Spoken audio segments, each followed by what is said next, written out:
this is the end. Chapter 10, Journey of 1,000 Miles. Jack couldn't speak.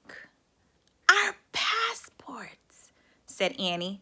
They got destroyed in a fire on the other side of the Great Bridge. The samurai narrowed his eyes. Your passports burned? He said.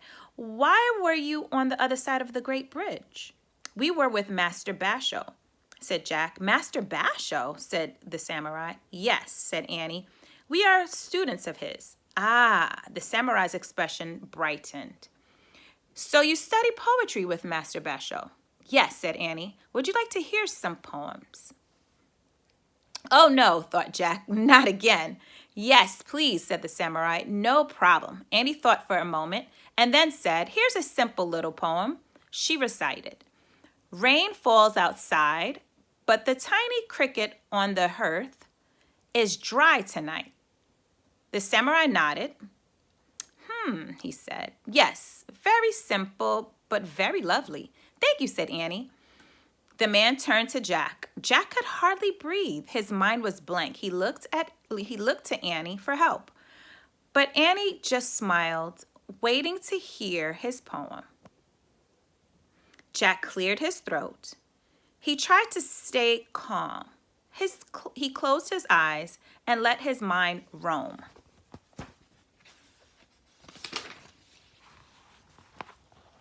Over to their visit to Japan. He opened his eyes. He looked up at the cloudless sky and said, the sun is shining, the day is hot, but moonlight and cool breezes still fill my heart, left over from last night. Whoa, whispered Annie. Good. Yes, very good, said the samurai. He looked at the sky. The moonlight, the cool breeze, he mused, left over from the night. Very good. Master Basho has taught you well. The samurai strolled away, shaking his head and murmuring to himself. He let out a happy laugh, as if delighted with the day. Jack couldn't believe it. They were free. Hurry, let's go, he said, before someone else sees us. Jack and Annie ran to the rope ladder and started up. As soon as they climbed inside the treehouse, Jack grabbed the Pennsylvania book. He found a picture of the Frog Creek woods. As the famous samurai once said, a journey of 1,000 miles begins with one step, said Jack. Or one sentence, said Annie. Right, said Jack. He pointed at the picture. I wish we could go home. Annie gasped. Wait a minute, she said. We forgot our mission. What? Said Jack. But the wind started to blow. The treehouse started to spin. It spun faster and faster. Then everything was still. Absolutely still. The early morning air was cold. Jack and Annie were back in Frog Creek. Wearing their own clothes, Jack's burlap bag was a backpack again. He looked inside to make sure the wand of Dianthus was there. It was, and Basho's frog poem was there too. I can't believe it, said Annie. We didn't look for a secret of happiness for Merlin. How could we forget that? Oh man, said Jack, we were so busy worrying about the samurai and putting out the fire that we forgot our mission. What will Morgan say? Said Annie. We've never forgotten a mission before, and this one was the most important we've ever had. To help save Merlin. Annie was near tears. Wait, calm down, said Jack. Let's think a minute.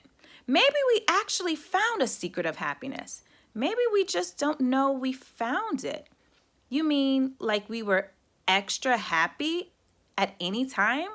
Asked Annie. Yeah, sort of, said Jack. Were we? I don't know. Were you? Said Annie. I think a few times, said Jack. Like when? Said Annie. Like when we were crossing the Great Bridge with Basho. I felt sort of happy then, said Jack. Me too, said Annie. And I was pretty happy eating sushi. Yeah, but I got scared when I saw Samurai watching me, said Jack. What about the sumo wrestling match? Asked Annie. That was fun, said Jack, but I don't know if it really made me happy. Riding the dragon and putting out the fire, said Annie. That was great, said Jack, but I was too worried about saving the city to be happy.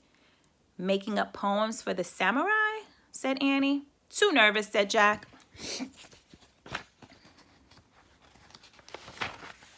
Well, when were you purely happy, said Annie. I think it was when... Jack stopped. He felt silly saying what he was about to say. Go ahead, said Annie. I think it was when I was lying on the mat in Bashaw's house, said Jack, and I touched that little patch of moonlight on the floor, and I listened to the banana leaves in the wind. Oh, yes, said Annie. Before we fell asleep, and I heard the cricket, and I felt like I was a cricket myself, going to sleep in a cozy place. Yeah, like that, said Jack. It's like what Basho said about finding beauty in small things of nature, said Annie, like this poem about the frogs splashing in the water. I think that's it, said Jack. A secret of happiness is paying really close attention to the small things in nature. Wow, said Annie. I think that's a great secret to share with Merlin. It is, said Jack, and Basho's poem will help Merlin understand. Right, said Annie. Let's go, said Jack. Annie climbed down the rope ladder. Jack put his pack on his back and followed her. As Jack and Annie started through the chilly woods together, Jack noticed things he hadn't seen before. He saw tiny blue wildflowers sprouting up from the wintry, weary ground. He saw fresh ant hills in the dirt. He saw leaf buds on twigs and green moss on a rock, bright in the March sunlight. I feel like I'm seeing spring for the first time, said Jack. Me too, said Annie. Not just for the first time this year, said Jack, but for the first time in my whole life.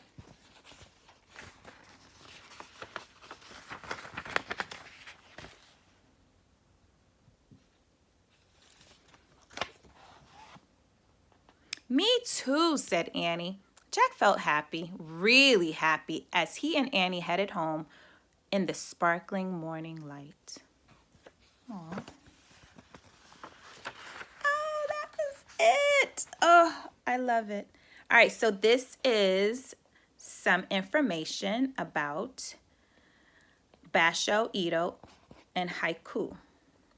The poet Basho was born in Japan in 1644. His family wanted him to grow up to be a samurai, but when he was a young man, he decided to write poetry instead. Basho was poor and unknown for many years. Gradually, though, people started to read his poetry, and over time, he became very famous. His poetry fans built him a small house near the river Sumida. A student gave him a banana tree, basho in Japanese, to plant in his yard. In 1682, Basho's house was destroyed by a fire that swept through Ito. Ito was often in danger from fires because the buildings were made of wood. As mentioned in this story, a terrible fire in 1657 had burned nearly all the city.